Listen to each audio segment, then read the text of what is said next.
भोले बाबा कथा सुनावे पार्वती गई सोई। कथा सुनावे पार्वती गई सोई। नींदरिया नींदरिया होया बेचिया में जो कोई राग होई। नींदरिया दैया बेचिया में जो कोई राग होई। नींदरिया दैया बेचिया में जो कोई राग होए। नींदरिया दैया बेचिया में जो कोई राग होए। इधर उसी वृक्ष से वह तोती का बच्चा वहां से उड़ा और जैसे ही उस बच्चे पर भगवान भोले बाबा की नजर पड़ी, हाथ में त्रिशूल लिया, पीछे से दौड़ने लगे और कहा है यही चोर है हमारा जिसने अमर कथा सुनी है। वह बच्चा आगे आगे दौड़ रहा है, भगवान भोले बाबा हाथ में त्रिशूल लिए पीछे से दौड़ते चले जा रहे हैं। इधर भगवान भोले बाबा पीछे से दौड़ते चले जा रहे हैं। वह तोती का बच्चा पहुंचा है जहां पर वेद व्यास जी की पत्नी छत पर खड़ी होकर के अपने केसों को सुखा रही थी। अचानक उन्हें जमुहाई आने लगी तो मुख द्वारा वह तोती का बच्चा पेट में प्रवेश कर लेता है। भगवान भोले बाबा भागते भागते वेद व्यास जी के द्वार पर पहुंचे और जब व्यास जी के द्वार पर पहुंचे हैं, व्यास जी पूछने लगे कहिए प्रभु कैसा आना हुआ। भगवान भोले बाबा बोले व्यास जी आपके घर में हमारा एक चोर छिपा है। जवाब दिया हमारे घर में और आपका चोर, तो हमारे घर की तलाशी लीजिए। भगवान भोले बाबा ने कहा है तुम्हारी पत्नी के गर्भ में है और सुनो जब तुम्हारी पत्नी के गर्भ से कोई भी संतान जन्म लेकर के आए तुम हमें खबर भेज दोगे। व्यास जी ने कहा कोई बात नहीं प्रभु हम आपके पास खबर भेज देंगे। भगवान भोले बाबा तो लौट जाते हैं, जाकर के समाधि लगा लेते हैं। धीरे धीरे धीरे धीरे 12 वर्ष बीत जाती हैं लेकिन कोई भी खबर नहीं आई। जब कोई खबर नहीं आई स्वयं भगवान भोले बाबा व्यास जी के द्वार पर आए हैं। जवाब दिया क्या? अरे हमने आपसे कहा था जब तुम्हारी पत्नी के गर्भ से कोई भी बालक जन्म लेकर के आए तुम हमें बताना, लेकिन तुमने नहीं बताया। जवाब दिया क्या करें, अभी तक किसी भी बच्चे ने जन्म नहीं लिया तो हम खबर किस बात की भेजते। भगवान भोले बाबा ने शक्ति द्वारा गर्भ में ही उस बच्चे से बात की और कहा क्यों अब तो काफी समय हो गया जन्म लेकर के पृथ्वी पर क्यों नहीं आ रहे हो। बच्चे ने कहा क्षमा करना प्रभु हम पृथ्वी पर आना नहीं चाहते हैं क्योंकि ये दुनिया मोह माया में फंसी हुई है।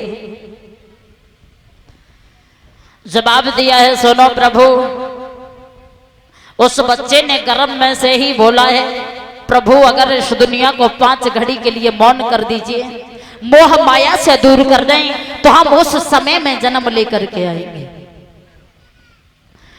इधर हुआ क्या, भगवान भोले बाबा ने ऐसा ही किया। उसी समय में श्री सुखदेव जी जन्म लेकर के आते हैं। श्री सुखदेव जी कोई साधारण बालक नहीं थे। जन्म होने के तुरंत बाद श्री सुखदेव जी एकदम से बड़े हो जाते हैं। 5 वर्ष की उम्र लगने लगती है। श्री सुखदेव जी जन्म होने के बाद सीधे जंगल की ओर दौड़ते चले जा रहे हैं। व्यास जी पीछे से चले जा रहे हैं, बेटा रुक जाओ। लेकिन श्री सुखदेव जी किसी की भी बात को नहीं मान रहे हैं, किसी की भी बात नहीं सुन रहे हैं, सीधे दौड़ते चले जा रहे हैं। जंगल में पहुंचे और 5 वर्ष के बच्चे को इस दुनिया में किसी से कोई मतलब नहीं होता है, उसे माया से कोई मोह नहीं होता है। श्री सुखदेव जी ठीक वैसे ही थे, उन्हें इस संसार से कोई मतलब नहीं था। इधर श्री सुखदेव जी भगवान की तपस्या करने के लिए बैठे जाते हैं। जब भगवान की तपस्या करने के लिए बैठ गए श्री सुखदेव जी, इधर वहां पर सप्त ऋषि जी आए हैं। सप्त ऋषियों ने देखा है और कहा है क्या, अरे भगवान की भक्ति तो कर रहे हो लेकिन तुमने किसी को गुरु बनाया क्या? जवाब दिया, गुरु? और गुरु तो हमने नहीं बनाया किसी को। सप्त ऋषियों ने कहा है ऐसा करो, हमारी बात मानो और तुम राजा जनक को अपना गुरु बना लो। जब ये बात श्री सुखदेव जी ने सुनी, जवाब दिया है, हम बिना देखे अपने गुरु नहीं मान सकते। राजा जनक को हम अपना गुरु नहीं बना सकते जब तक हम देख नहीं लेंगे। उसी समय क्या किया, राजा जनक के द्वार पर श्री सुखदेव जी पहुंचे और जाकर के देखा है राजा जनक अपनी पत्नी के पास में बैठे हुए थे। श्री सुखदेव जी ने जब यह दृश्य देखा, मन में विचार किया, इस इंसान को तो अपनी पत्नी से प्रेम है,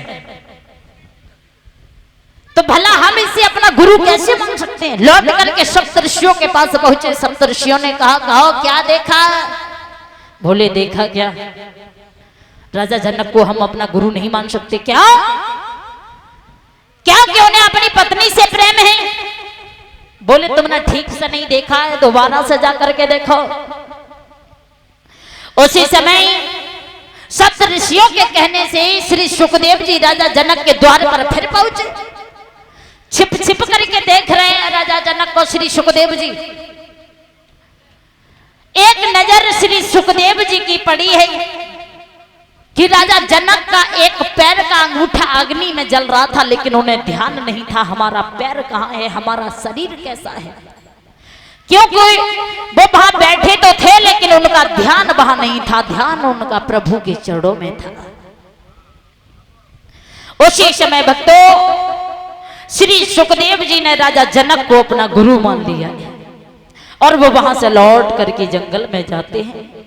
प्रभु की तपस्या करने के बाद में वो हरिहर गंगा मैया के किनारे पर पहुंचे, जहां पर श्री सूत जी 88,000 ऋषियों को भगवान की कथा श्रवण करा रहे थे। श्री सूत जी ने और सभी ऋषियों ने बड़े ही सम्मान के साथ में उन्हें उच्च स्थान दिया है। हरिहर गंगा मैया पर श्री सुखदेव जी महाराज परीक्षित को कथा श्रवण कराने लगे। तो सभी वक्त एक भजन बोलेंगे।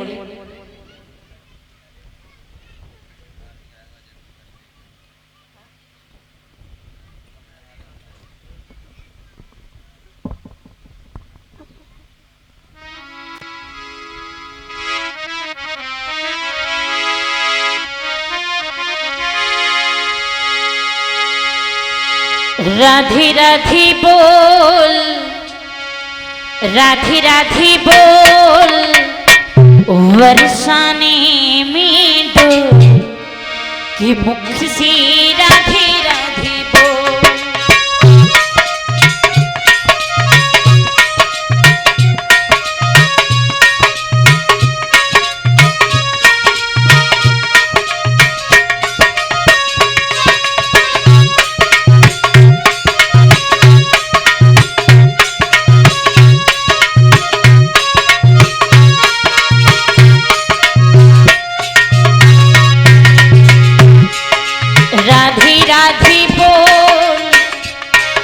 राधी राधी बोल, वर्षाने में डोल, मुख से राधी राधी बोल।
कहे हैं अनमोल कि मुख से राधे राधे बोल।